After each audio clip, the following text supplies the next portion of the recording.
round of applause for all those who are celebrating their anniversary. And that applause is for God, your sponsor, the people in your area, and you know, you doing the footwork. All right, we are in the traditions.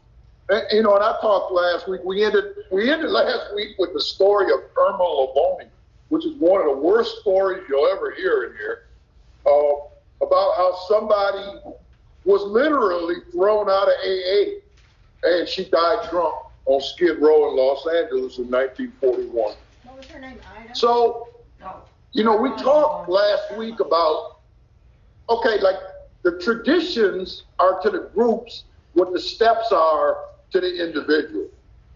If I, as an alcoholic, do not adhere to the steps to the best of my ability, I don't do it perfect, then I will drink and I will die.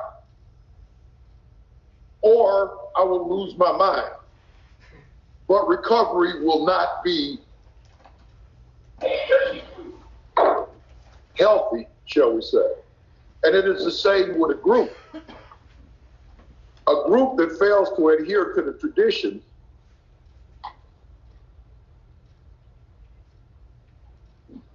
will be very unhealthy and most of the time won't survive. Bill Wilson said something a long time ago, and I want you guys to think about it, because it really, he said it concerning the steps. He said, great suffering and great love are AA's disciplinarians. We need no others. That is why alcoholics have the freedom that they have. That's why in the traditions it gives the groups the freedom that it gives them. Suffering and what? In the early days of Alcoholics Anonymous, when they did this, okay, each group should be autonomous. And we'll talk about that one tonight. Autonomous means self-governing. We can do what we want, right? So they had groups go to both extremes, just doing crazy stuff, right? And what ended up happening is they end up coming back to the middle. Great suffering and great love are AA's disciplinarians. We need no others. Failure to adhere to these principles, I don't survive as an alcoholic, and as a group won't survive either. That's why so many groups stand in that. I think will help as we go forward, because when you look at these traditions, you know, you kind of be like, when I first started looking at it, I'm thinking like, how can that work? There's no rules, there doesn't have to be. Because it's life and death. And just as we watch people die here, you watch groups die as well. Okay? So I want you to keep that in mind as we go forward. We talked last week about how the traditions not only govern our principles to help govern the health and purpose of our groups, but also are applied in our personal life. And in tradition two, you know, each group has the one ultimate authority, a loving God, as he may express himself in our group conscience. I want you to think about that for a minute. The steps were about 10 years old or 11 years old when Bill wrote the tradition. So by that time, you're talking mid-40s, AA was starting to grow all over the country, and it was starting to flourish. So a lot of people had awakened spirits at that time. Now, when we get back into steps in a couple of weeks, you know, we're going to talk a lot about what an awakened spirit looks like. An awakened spirit is love. Dr. Bob said you can boil AA down to two words, love and service. An awakened spirit is love, and love seeks to serve. That's what it does. You don't have to say, oh, I need to do something kind and loving so I can stay sober today. When it comes from inside you, you do it kind and loving from in here. It's how you live. Does everybody understand that? This is not some intellectual exercise where I have to go out and be kind and loving so I can get what I want. An awakened spirit is kind and loving. God is love. God is not loving. God is love. God is incapable of being anything else. So when my spirit is awakened, it seeks to serve. It's not self-centered. It becomes other-centered. If selfishness and self-centeredness is the root of the problem, then unselfishness and other-centeredness is the root of the solution. Okay? So this is about change. And it doesn't mean I'm completely unselfish. It doesn't mean there's days that I don't think about nothing but me. I'm human. But what happens when I get like that, I got steps, I got a sponsor, right? I got support, I got God. So those times become uncomfortable, and what used to be the norm becomes abnormal. Because I don't spend it. I don't try to live like that no more. But if you scare me bad enough, you'll drive me into me. That's for sure. Because that's where it all starts, is with fear. But that's for later.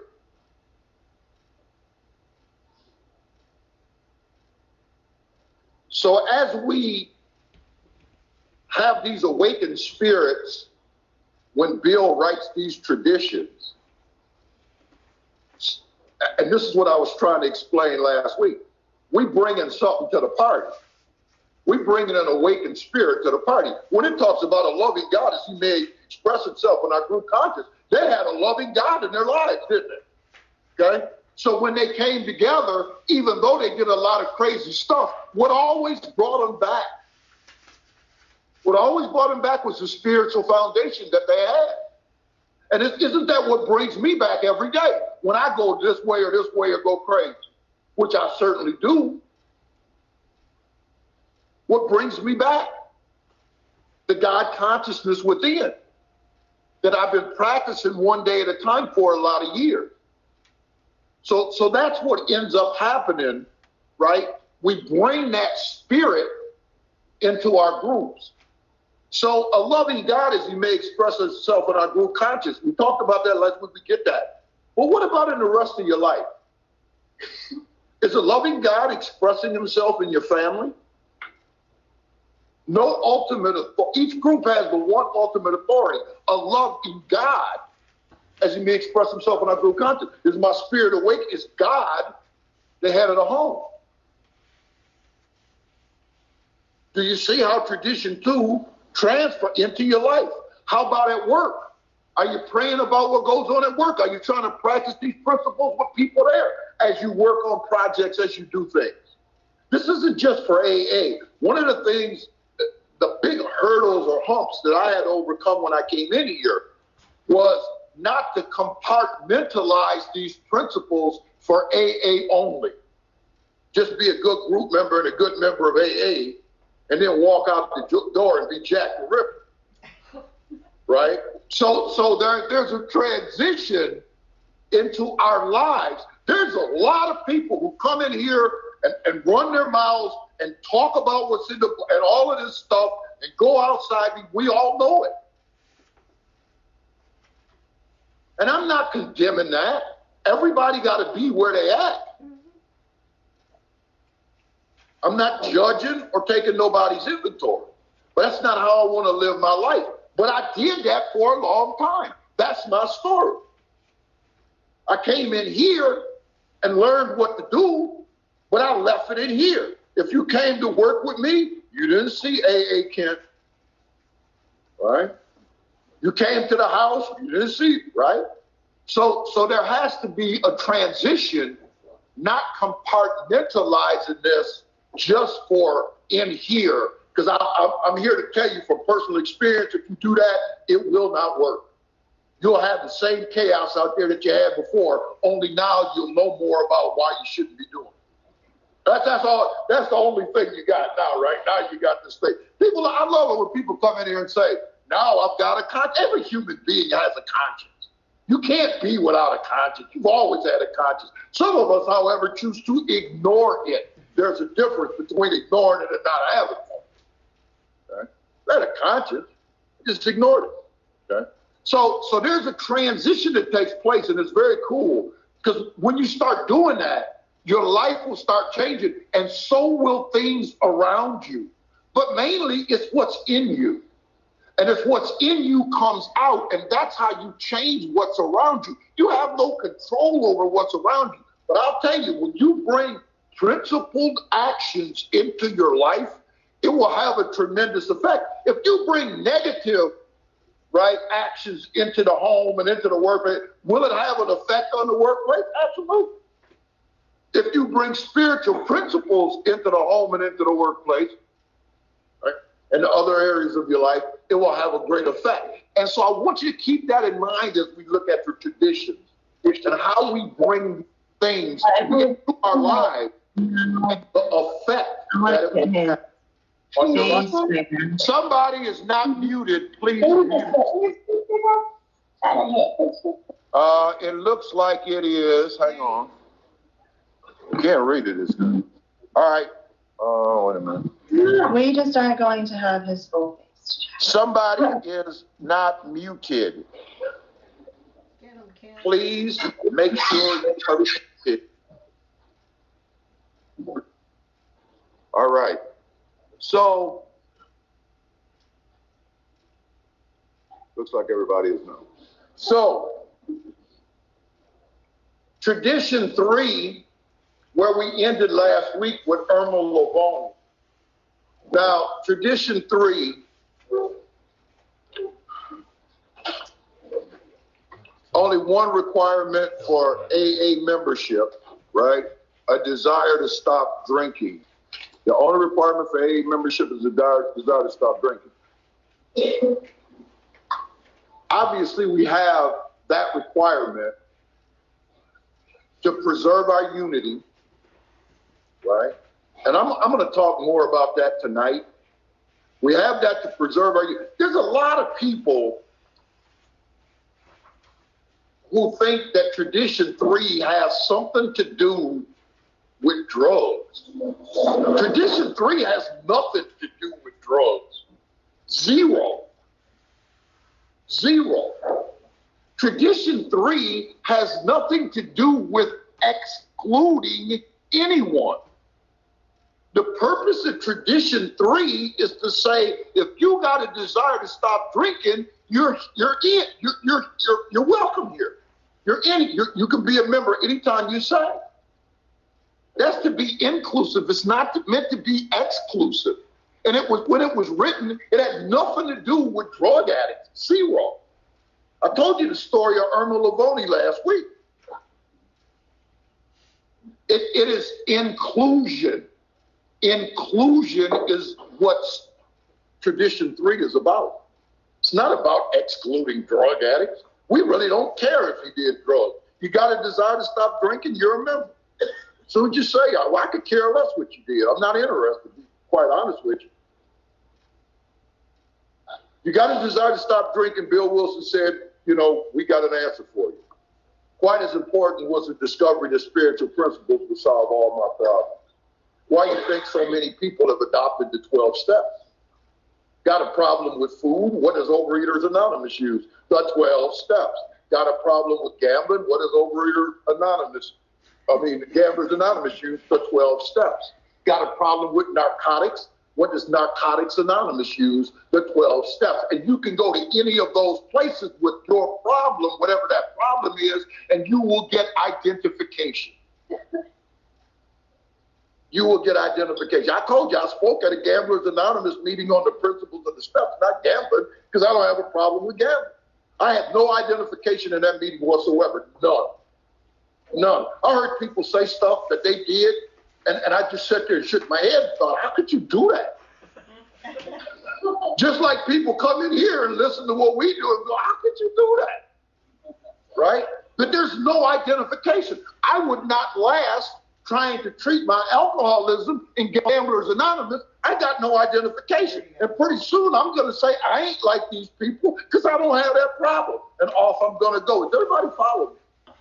It's the beauty of what we got here. So we got other 12-step fellowships, and we stopped this nonsense about going around and telling people, oh, don't go there. They ain't got no recovery over there. Listen, since when did we become so spiritually arrogant that we disparage other 12-step fellowships?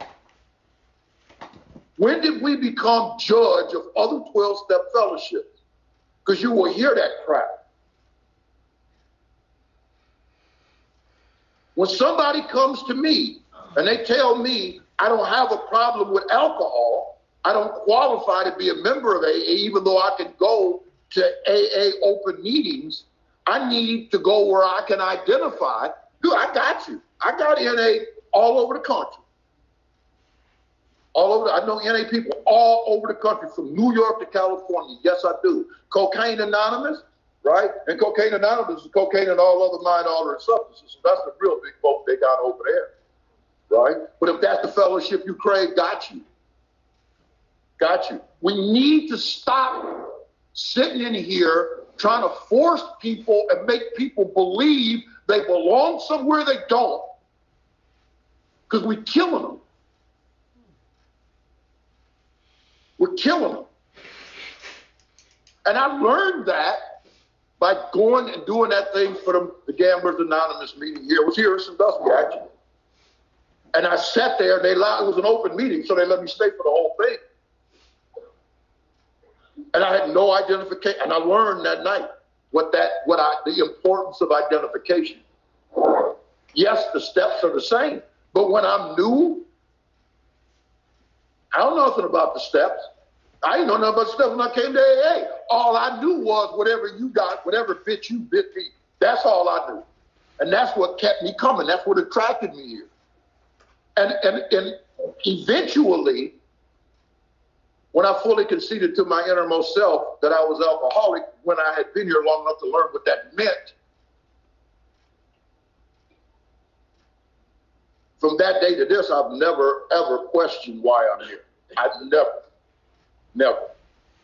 The beauty of the first step, but that's a few weeks from now.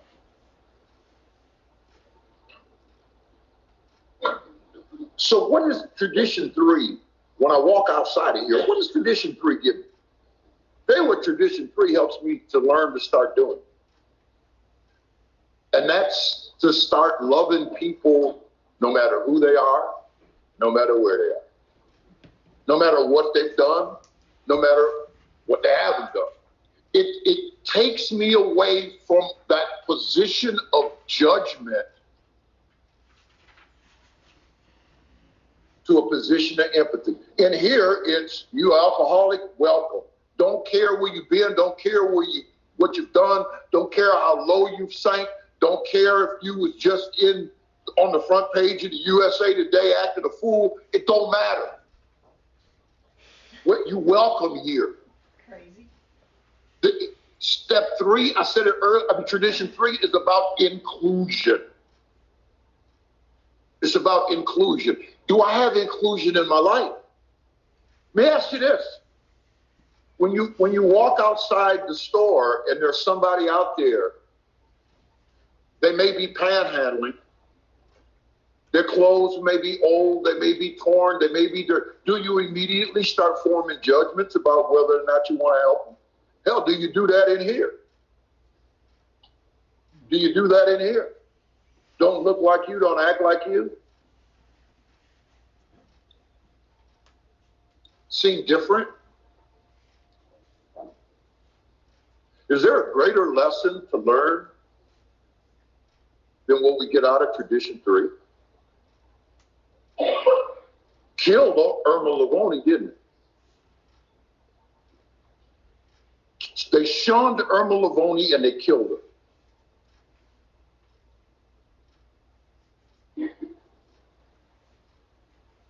Remember that the steps are 10 years old when the traditions are written. These guys were lit up from the inside.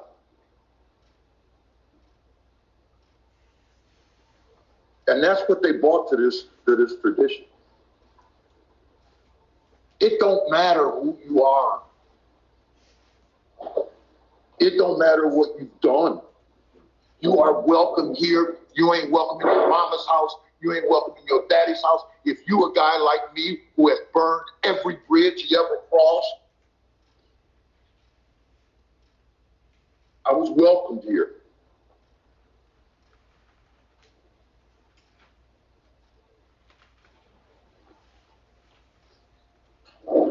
So think about that.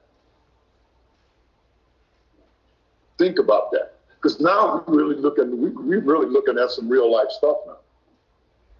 How do you treat people when you leave here?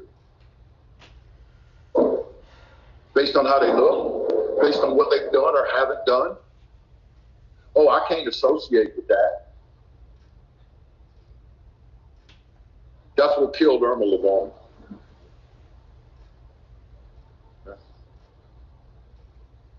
Tradition 3, about inclusion, not exclusion. Did I make that pretty simple? I hope so. Yeah. All right. Now we're going to move on to tradition 4.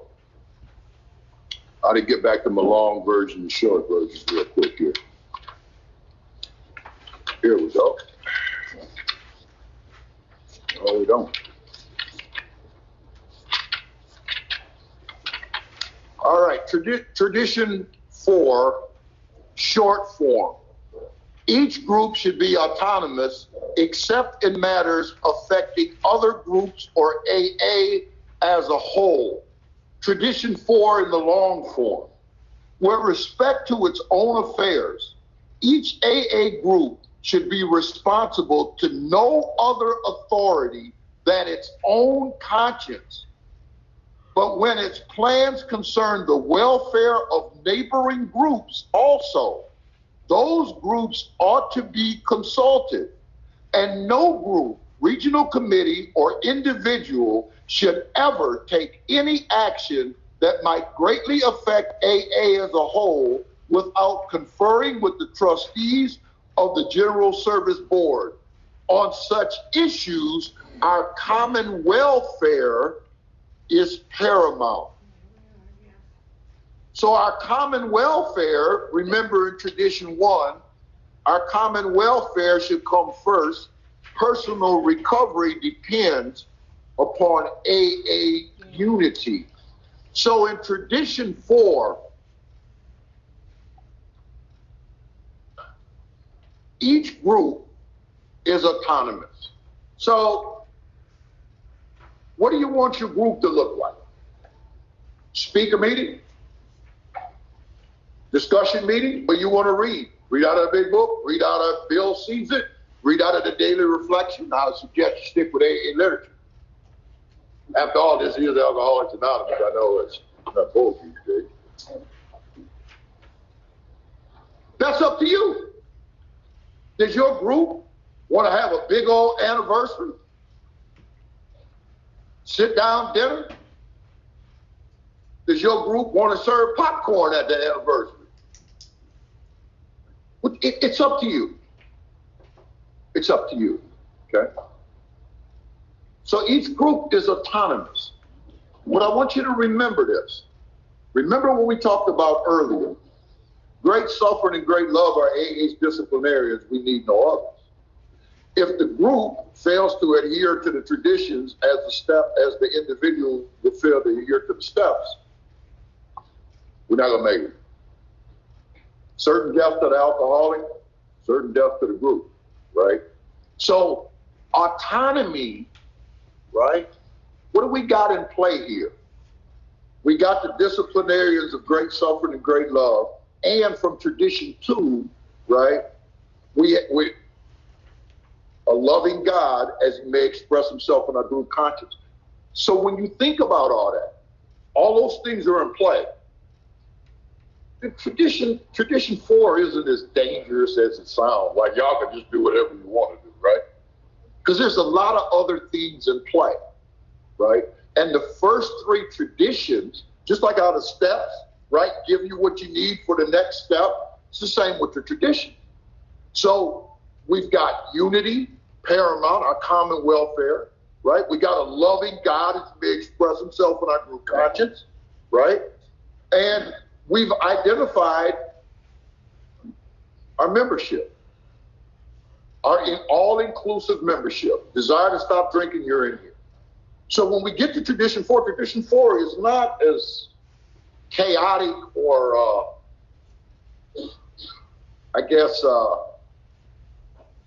potentially crazy as it could be, right? I guess that's a good way to put it, because it really isn't.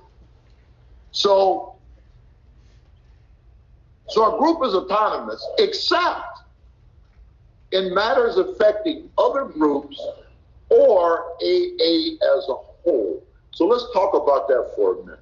Affecting other groups. I can give you a personal example that I was involved in. Ashamed of it to this day, but I didn't know. I got asked to come to New York City. I was going to New Jersey to do a conference, and it was a group in New York City. It was a Thursday night meeting. And they called me and they said, we know you're coming to Jersey. Would you come and speak at our group?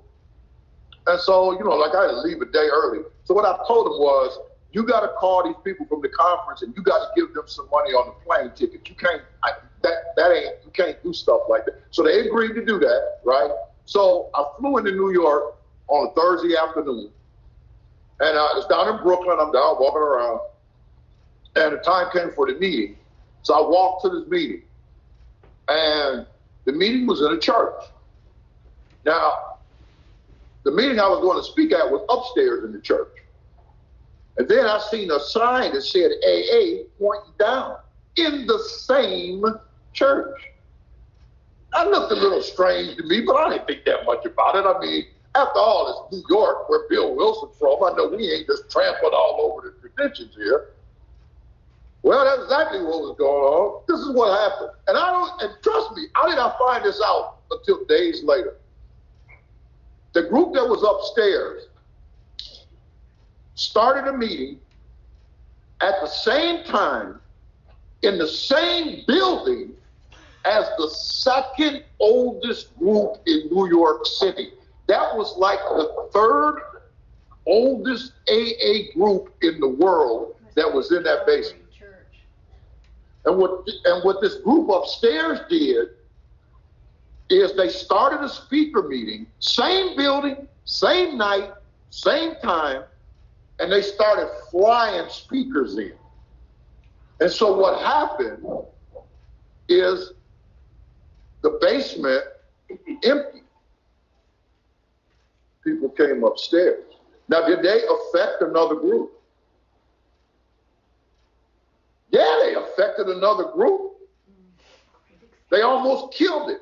And I found out later that the central office in New York City refused to list that meeting in its meeting schedule because of that. Now, I knew none of this going there. I knew, they called me and asked me, I knew that my sponsor had been there. I knew my best friend that spoke there, right? People had been there. I didn't think none of it.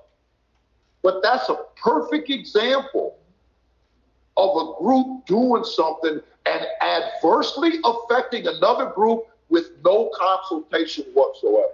Does everybody get that? Yeah, I did that. Okay, so if you want to start a meeting and there's already a meeting at that time in your town and your town is decent, that's not really that big of a deal. But if you're going to do something, if you're going to take an action that is directly going to adversely affect another group or the groups in your area, then you have to consult with the local intergroup or with those groups or both. Does everybody get that? Good stuff. You have to do that. Okay? If a group here decided, we're going to do a live meeting on, what's the radio station? Used to be WLEC. Let's just say WLEC. I don't even know if WLEC is still on air. But let's just say we're going to do a live meeting on WLEC. Would that adversely affect the groups in this area? Yeah. Yes, it would, right? So that would be a situation where they would have to consult with the intergroup and say, what do you think about this? We're autonomous, right? But no, you can't do that because that will affect other groups here. Okay? Now, or affect AA as a whole. What could we do that would affect AA as a whole? Well, let's just say we decide that AA is the best thing in the world. We're a group, we're autonomous, and we want to put a meeting on television, on PBS, let's say, right? 11 o'clock, Thursday night. Right? The Sandusky Bay Group, right? So we on TV. Do you think that would affect AA as a whole? Yes, it would. Because now the impression that people have of Alcoholics Anonymous, nationwide, worldwide, or wherever that's broadcast, is going to be what? It's going to be based on what they see go on in that meeting. Okay. We will declare ourselves worldwide spokesmen for Alcoholics Anonymous. That's what would happen. Right? Okay. So when something is going to affect AA as a whole or potentially do that, it says that we must consult with the General Service Board. So we would then consult with the General Service Board and say, look, we only want to help. We are autonomous, right? And what the General Service Board would do, if this is what they do, is they will share the experience of those who have tried similar things before you, because it's all been done before. And they will let you know how that turned out, okay? So, again, tradition 1, common welfare and unity. Tradition 2, a loving God as he may express himself in our group conscience. Tradition 3, the responsibility that we have to the alcoholic who still suffers. I love the thing that Wilson wrote about tradition 3 when he said, if a group of doctors discovered the cure for cancer, all these doctors would have different individual skills, but because of what they had discovered, and they would be the only ones capable of curing cancer, would they not stick to their primary purpose? You bet they would. You bet they would, okay? This is the only place a guy like me can recover. If it wasn't for this, I'm dead. So, as a member and as a group, I have a grave responsibility. A grave responsibility to be here for the alcoholic who still suffers. Did everybody get that? Okay. So, with all that in play, as we come to tradition 4, right?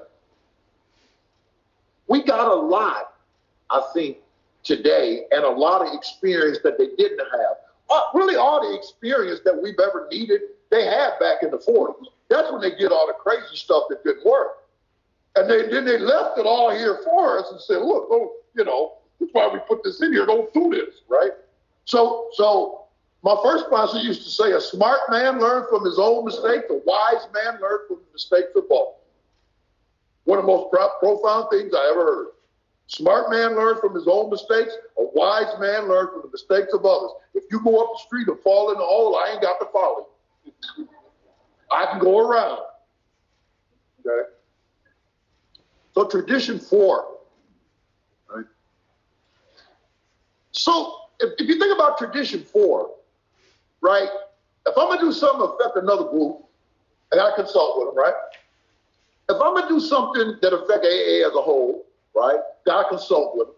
Should be, right, our group conscience, right? A loving God as he may express himself in our group conscience, our unity, right? All these things in mind. How does that play into my everyday life? I can directly parallel that into the steps. How many of you remember in step 9? Make direct amends to such people wherever possible, except when to do so would injure them or others. Now, y'all remember that? And you remember when I talked about the way the book lays it out? If my actions are going to affect other people when I go to make amends, what does the book tell me that I have to do? There's 3 things. It's consult, get their consent first, consult with those who have experience, and then pray about it. Okay? It was consent, consult, pray. Isn't that exactly what we got here? Consent, consult, pray. Right? So from tradition 4, right, we see something that, remember, the steps are 10 years older. We already learned in the steps, when my actions are going to affect others, get their consent, consult with those who have experience, and it can be your sponsor, you know, the elders of your group, right? And then a loving God as he may express himself in our group conscience. That's the ultimate authority. Then pray about it, right? And that's how you get your answer. Is everybody with me on that? Okay? So we can easily see how tradition 4 carries right into our everyday life, literally segueing it right into what we learned in step 9. Okay? Okay. Tradition 5. I'm going to read the short and long version. Each group has but one primary purpose: to carry its message to the alcoholic who still suffers. Tradition 5. Each Alcoholics Anonymous group ought to be a spiritual entity having but one primary purpose, that of carrying its message to the alcoholic who still suffers. Now look what the first 4 have already given us. We're a spiritual entity, right? A loving God as he may express himself in our group conscience. Don't we always talk about the spirit of the meetings and what attracts us? We go to meetings, right, where there's love in the meetings. That's what attracts you to the meeting. If you knew it, you don't know why you like to go to certain meetings. Stop and think about it. You go to meetings where love is in the room. Okay? So each group ought to be a spiritual entity having but one primary purpose, that of carrying its message to the alcoholic who still suffers. I want to read this real quick, because it has now become plain enough that only a recovered alcoholic can do much for a sick alcoholic. A tremendous responsibility has descended upon us all, an obligation so great that it amounts to a sacred trust. For to our kind, those who suffer from alcoholism, recovery is a matter of life or death. So the Society of Alcoholics Anonymous cannot, it dare not ever be diverted from its primary purpose. Remember what I just said about the cancer thing?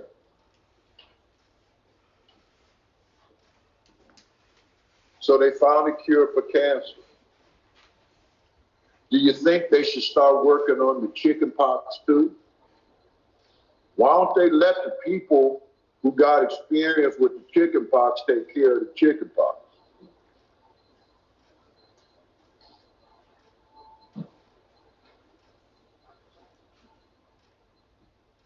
Are you starting to kind of wrap your head around a little bit of why that's so important? Because this is it. I'm sorry, but there ain't nowhere else. Not for guys like me. Not in the last 5,000 years there hasn't been. And I don't think I'm gonna be here another 5,000 to wait on them to come up with something else. So there's a grave responsibility here. Primary purpose to carry this message to the alcoholic who still suffers. Boy, let's talk about a group's primary purpose. Everybody in this room right now who's a member of the AA group, raise your hand. That's good. If those of you who didn't raise your hand, if you plan on staying, get you one this week. AA is a real simple deal. People who stay here got a home group, got a sponsor, work the steps out of the book, got a commitment at a group, try to help other people. I just gave you the whole shot. But there's a lot of people in here. So I want you to think about your group for a minute. I want you to think about your group for a minute, okay? The easiest way to assess where we're at with our primary purpose, when you think about your group, I want you to envision this. Brand new person at the door, okay? I'm sitting in the parking lot of my car, and I'm watching this new person walk in the door of your home group. They go up in there. An hour later, they come back out of there. I call them over to my car window. I say, hey, tell me, what happened to you in there? What did you find in this? What would they tell me? And everybody in here that's a member of the group knows the answer to that question. You know damn well what they would say when they come out your group. Oh, I just saw a whole bunch of people who appeared to be friends hanging out, a lot of like cliques. Nobody really paid me any attention. Mm. Or a lot of people came by, patted me on the back and said, keep coming back, and walked away. Nobody said anything to me except you can get this paper after the meeting if you stay for the whole time. Go somewhere and sit down. If I sit outside your home group and a new person walk out, what would they tell me they found at your group? Not in your group. I ain't taking your group's inventory. I'm asking you. Or would they, do you remember in A Vision for You, when we read about the early groups and how the new people went, how they was excited, right, about the prospect of helping others? It said they made a host of friends. How many brand new people come to your home group will walk out of there and say, I just made a host of friends? What's your purpose? Hang out with your friends, enjoy your sobriety. Alcoholics Anonymous has a social aspect, and we all enjoy it.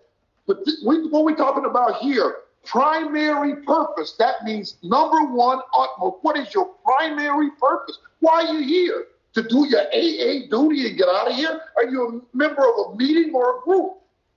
Because there's a big difference between a meeting and a group. Any two people can come together, cut the lights on, and call themselves a group.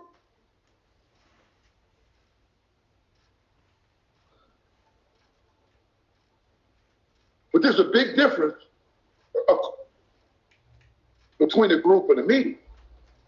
Just cutting on the lights don't make you a group. That just means you got a meeting. You come in, read something out 24 hours before we go to the house. And I ain't knocking meetings. A lot of them are, that's what they are, they're meetings. Right? But do you belong to a group? What's the difference between a group and a meeting? When I arrive at AA meetings, I've been at AA meetings all over this planet. I can tell within 5 minutes whether I'm at a group or at a meeting. When I get to a group, there's people greeting you at the door. There's people asking you questions. Where you from? How long you sober? Who's your sponsor? What's your home group? You want to come sit with us? See, that's what happens at a group. That's how it's done. What happens at a meeting, people wander in and out. Nobody says nothing to you. You get your paper and you slink out the door. Had I been treated that way when I came here, I'd be dead. Yeah. I would be dead. The first thing, I already don't think I'm worthy of any help. I'm already not welcome everywhere I go. The people in AA, when I came into Alcoholics Anonymous, Lord, they almost drove me crazy. Come over here and say I was. I'm thinking to myself, I don't want to sit with y'all. I want to sit over there by myself, right? Come sit with us. Who's your sponsor? What are you doing? Saw you last night. How was your day? And honestly, when I was new, I wasn't too crazy about that, right? But I get it. Because after a brief time, I started talking back and answering their questions. I wasn't ignored when I came here.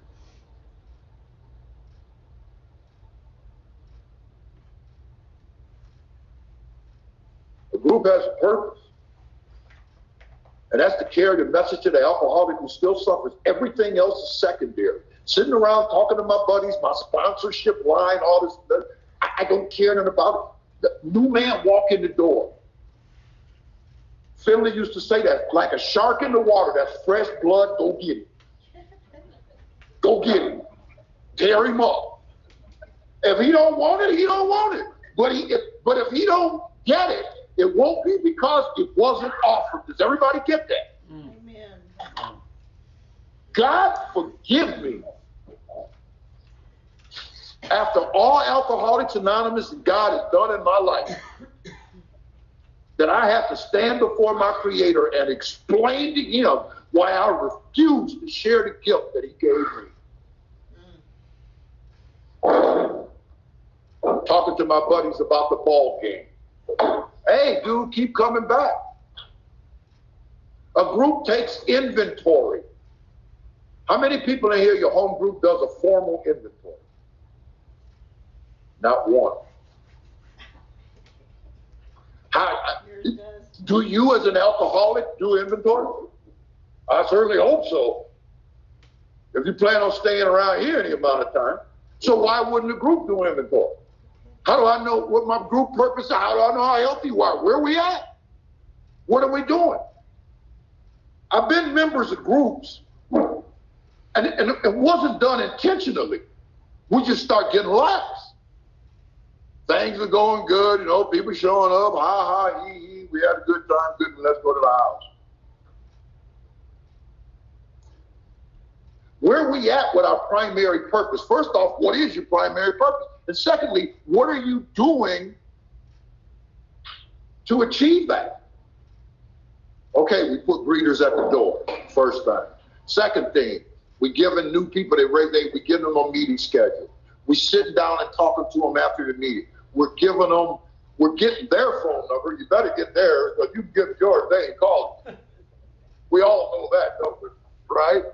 Are we engaging new people? Are we offering sponsorship? Are we explaining sponsorship? Are we explaining the home group?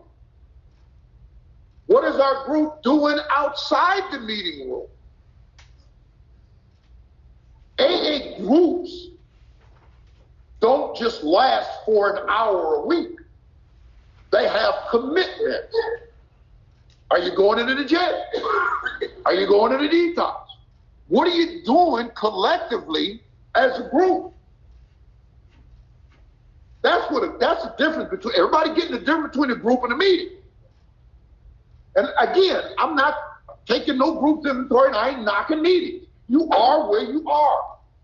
But this is the kind of stuff that doesn't get discussed. I said, who makes a group inventory? Now, all these people here, remember, not one hand went up. Not one.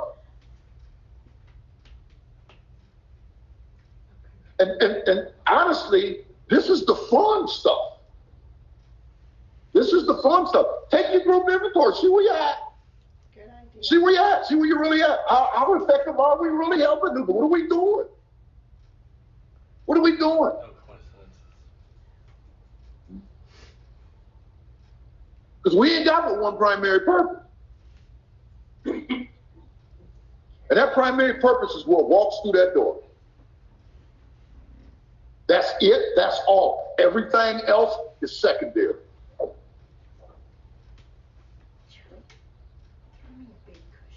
How would you like to come here and be ignored? This is the last house on the block. Came to the last house on the block, and the door was locked. Y'all remember Irma Lavone? Doesn't matter if it's done consciously or unconsciously.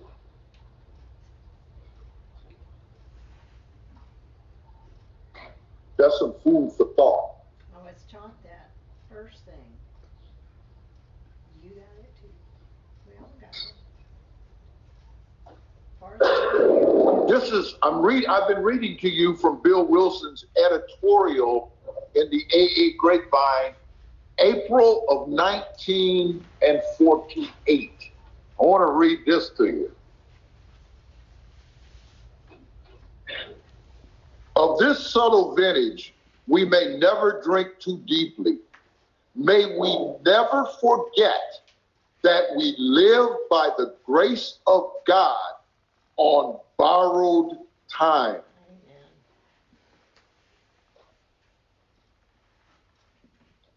That we live by the grace of God on borrowed time. For if an alcoholic failed to perfect and enlarge his spiritual life through work and self-sacrifice for others, he could not survive the certain trials and low spots ahead. If he did not work, he would surely drink again, and if he drank, he would surely die. That's how this thing worked, don't it? You want to keep it, you got to give it away. Right. That's the purpose of the group. That statement. Oh, yeah. That's the purpose of the group. And I've been in groups that are meetings. They're just meetings. I've been in 3 legacy groups where we did the deal 24/7. We was out every night, detoxes, halfway houses, jails. I've been in both.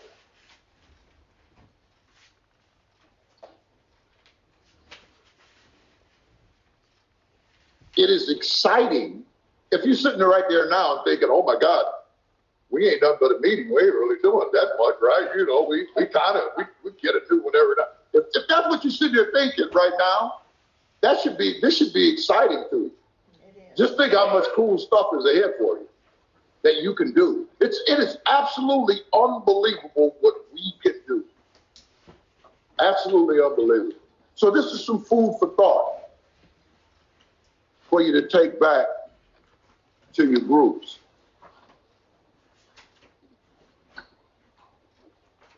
I'm going to read Tradition 6. I don't really have much time left.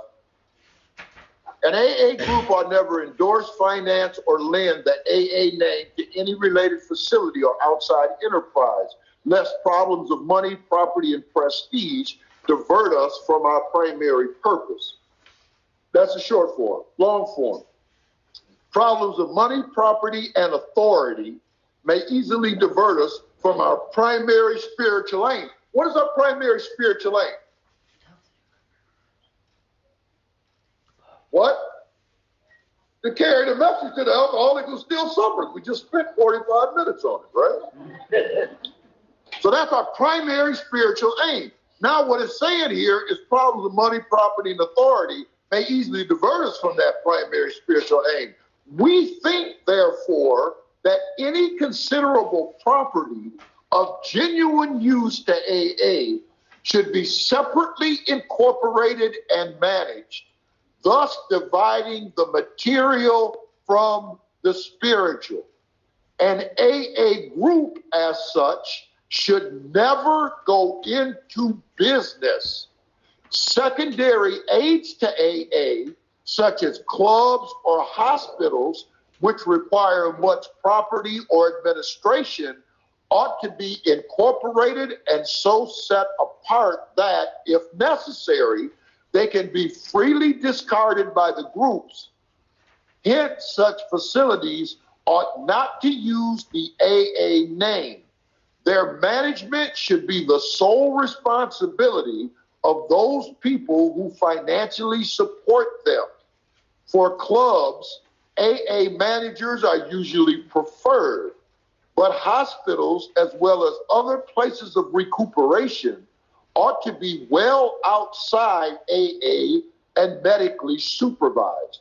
While an AA group may cooperate with anyone, such cooperation ought never go so far as affiliation or endorsement, actual or implied. An AA group can bind itself to no one. To no one. Okay? So we're about at the top of the hour, and that's where we're going to start next week. We're going to talk about the separation of money and spirituality. We're going to talk about property. I'll talk a little bit about clubs, and then we're going to talk about affiliation and what that looks like. And then we'll talk about how that plays out in our everyday life. All right? So Butler can't